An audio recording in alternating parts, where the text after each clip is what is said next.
Magandang araw po sa ating lahat. Andito po tayo ngayon sa Dumalag, Capiz.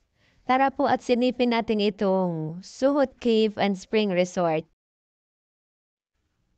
Last visit po namin dito, high school pa po. Nung nanliligaw pa lang si Habi, dito kami nag-first date. Siyempre kasama ang barkada. Very affordable po ang entrance fee natin dito. Here we go!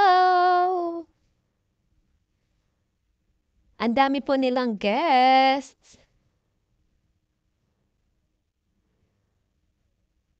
Ayan.